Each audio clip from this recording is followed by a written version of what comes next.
आखिर सांप अपनी खुद की पूंछ खुद ही खा जाता है, सच्चाई जानेंगे वीडियो में। एक ऐसी मुर्गी जिसके अंडे की जर्दी हरे रंग की होती है और इस इंसान की कहानी सुनकर आपके भी आंसू निकल आएंगे। और केएल राहुल की दरियादिली का एक ऐसा किस्सा जो आपको हैरान कर देगा। और क्या हुआ जब एक साथ करोड़ों गुब्बारों को हवा में छोड़ दिया गया, जानने के लिए बने रहिए वीडियो के अंत तक। नंबर 1, क्या आपको पता है कि सांप अपनी पूंछ को खुद ही क्यों खा जाते हैं? सुनने में आपको अजीब लग रहा होगा, लेकिन सांप कभी कभी अपनी पूंछ खुद ही खाना शुरू कर देते हैं। दरअसल सांप ऐसा तभी करते हैं जब वो बहुत ही लंबे समय से गर्म स्थान पर रहते हैं। ज्यादा लंबे समय तक गर्म स्थान पर रहने की वजह से सांप के दिमाग में गड़बड़ हो जाती है, जिसकी वजह से उसे बार बार भूख लगने लगती है। मतलब सांप का दिमाग बार बार ये कहता है कि उसे भूख लगी है, पर असल में उसे भूख नहीं लगी होती है। ऐसी सिचुएशन में सांप अपने दिमाग की सुनता है और उसके सामने जो भी चीज आती है वो उसे खाना शुरू कर देता है। और इसी दौरान जब सांप के सामने उसकी खुद की पूंछ आती है तो वो उसे भी खाना शुरू कर देता है। वो अपनी पूंछ और दूसरी चीजों में अंतर पता नहीं कर पाता और इसी वजह से सांप अपने खुद की पूंछ को ही खा जाता है। नंबर 2,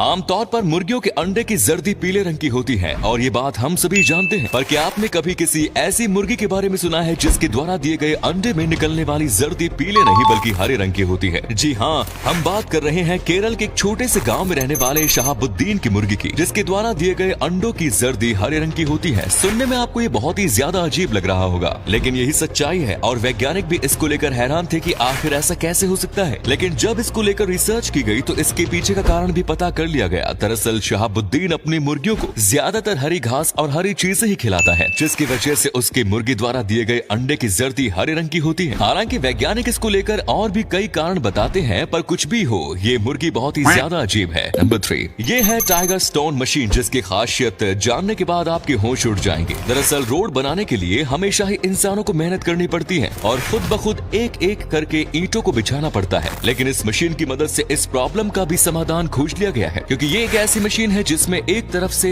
ईंटें डाली जाए तो ये सही से और सही हिसाब से ईंटों को बिछाती चली जाती है, जिसकी वजह से कुछ ही देर में बहुत लंबा रोड बनकर तैयार हो जाता है। ये मशीन रोड को कुछ इस तरह से तैयार करती है जिसे देखकर ऐसा लगता है कि मानो रोड प्रिंट होता जा रहा हो। हालांकि इस तरह की मशीनें हमारे भारत में तो कम ही इस्तेमाल की जाती हैं, लेकिन विदेशों में रोड पर ईंटें बिछाने के लिए इस तरह की मशीनें बहुत ज्यादा इस्तेमाल की जाती हैं। तो दोस्तों, पल भर में घंटों का काम निपटा देती है। इस मशीन में इंसानों का बहुत ही कम रोल है, क्योंकि ये पूरी तरह से ऑटोमेटिक है। नंबर 4, मिलिए इंदौर में रहने वाले विक्रम अग्निहोत्री से, जिनकी कहानी जानकर आपकी आंखों में आंसू आ जाएंगे। असल में विक्रम बचपन से ही बिना हाथों के पैदा हुए थे, लेकिन अपनी इस कमजोरी को इन्होंने कभी भी कमजोरी नहीं समझा और आगे बढ़ते चले गए। ये इनके हौसले का ही कमाल था। ये वो हर एक काम कर लेते हैं जो आम इंसान कर पाता है। हाथों से होने वाले काम ये बड़ी ही आसानी से पैरों से कर लेते हैं। दाढ़ी बनाने से लेकर स्विमिंग करने तक ये हर काम पैरों से करते हैं, और वो भी बड़े ही परफेक्ट तरीके से। विक्रम चर्चा में तब आ गए जब उन्होंने बिना हाथों के भी ड्राइविंग लाइसेंस पा लिया। दरअसल इन्होंने अपने पैरों से कार चलानी सीखी और फिर इतनी परफेक्टली कार चलाई कि इन्हें ड्राइविंग लाइसेंस भी मिल गया। ड्राइविंग लाइसेंस मिलने के बाद इन्होंने कई कार कंपटीशन में हिस्सा लिया, जहां ये कई बार जीते भी। इनकी ये कहानी हर उस इंसान के लिए प्रेरणादायक है जो बात बात पर बहाने बनाता है। नंबर 4, दोस्तों ये बात है 1986 की, जब यूएस के लोगों ने कुछ तूफानी करने की सोची और उन्होंने सोचा कि क्यों ना हम आसमान में ढेर सारे गुब्बारों को उड़ाकर वर्ल्ड रिकॉर्ड बनाएं। फिर क्या था, उन्होंने एक जगह पर इकट्ठा होकर करोड़ों गुब्बारों को हवा में उड़ा दिया। उनके हिसाब से ये गुब्बारे हवा में उड़ जाएंगे और जब तक इनमें हवा खत्म नहीं होगी तब तक ये ऐसे ही उड़ते रहेंगे। लेकिन इन लोगों का दांव उल्टा पड़ गया और तुरंत ही बारिश होने लगी। बारिश की वजह से ये सभी करोड़ों गुब्बारे पूरे शहर में फैल गए और ये एक आपदा साबित हुई। इन गुब्बारों की वजह से शहर में तबाही ही तबाही आ गई और हर काम रुक गया। इस दौरान 2 मछुआरे लेक में गए हुए थे, पर इन गुब्बारों के हर जगह फैलने की वजह से वो मछुआरे लेक में डूब कर मर गए, क्योंकि पूरी लेक में गुब्बारे ही गुब्बारे दिख रहे थे, जिसकी वजह से ये पता ही नहीं चल रहा था कि ये लेक है या फिर गुब्बारे। यूएस में इन गुब्बारों की वजह से काफी तबाही हुई। नंबर 6, गर्मियों में कभी न कभी आप भी वाटर स्लाइड में गए होंगे, जिसमें बैठकर काफी ज्यादा मजा आता है। लेकिन आज हम आपको दिखाने वाले हैं एक ऐसी वाटर स्लाइड जिस पर आप कभी भी नहीं जाना चाहेंगे। ये है ब्लैक होल वाटर स्लाइड, जिसमें घुसने के बाद आपको सिर्फ और सिर्फ अंधेरा ही नजर आएगा। ये वाटर स्लाइड इतनी ज्यादा डार्क है कि इसमें घुसने के बाद अच्छे अच्छे लोगों का पसीना निकल जाता है, क्योंकि ये अंदर से बहुत ज्यादा डरावनी है। पर इसके बावजूद भी बहुत से लोग इस वाटर स्लाइड में टहलने के लिए जाते हैं।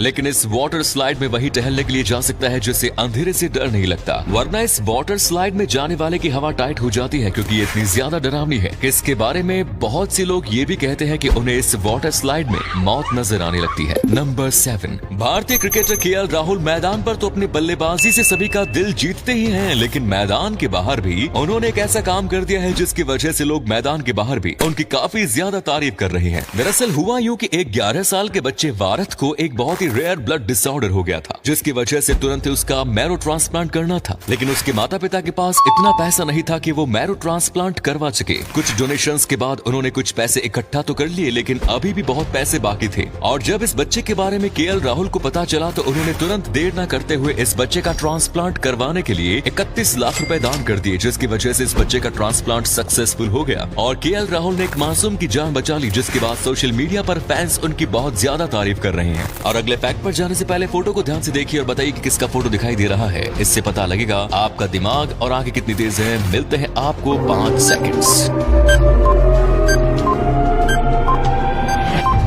क्या होता अगर चांद की जगह जुपिटर हमारी पृथ्वी के चक्कर लगाता? ऐसी सिचुएशन में जुपिटर हमारी पृथ्वी से कैसा दिखता, चलिए जानते हैं। असल में जुपिटर चांद से बहुत ही ज्यादा बड़ा ग्रह है और अगर जुपिटर चांद की जगह पृथ्वी के चक्कर लगाने लगता तो वो पृथ्वी से देखने में कुछ ऐसा लगता जैसे आप इस पिक्चर में देख रहे हैं, जिसमें आप देख सकते हैं कि हमारी पृथ्वी से कितना भारी और बड़ा लग रहा है, क्योंकि जुपिटर इतना ज्यादा बड़ा है कि जुपिटर के साइज में 1300 पृथ्वी आ सकती है, जिससे आप अंदाजा लगा सकते हैं कि जुपिटर हमारी पृथ्वी और चांद से कितना ज्यादा बड़ा और भारी है। और आप इस पिक्चर में देख सकते हैं कि जुपिटर हमारी पृथ्वी से कितना ज्यादा बड़ा दिखाई दे रहा है। ऐसे में अगर जुपिटर हमारी पृथ्वी के पास होता तो उसके कई अलग अलग बदलाव देखने को मिलते। सो फ्रेंड्स, वीडियो अच्छी लगे तो इसे लाइक कीजिए और कौन सा फैक्ट सबसे मजेदार लगा कमेंट्स में जरूर बताएं। धन्यवाद।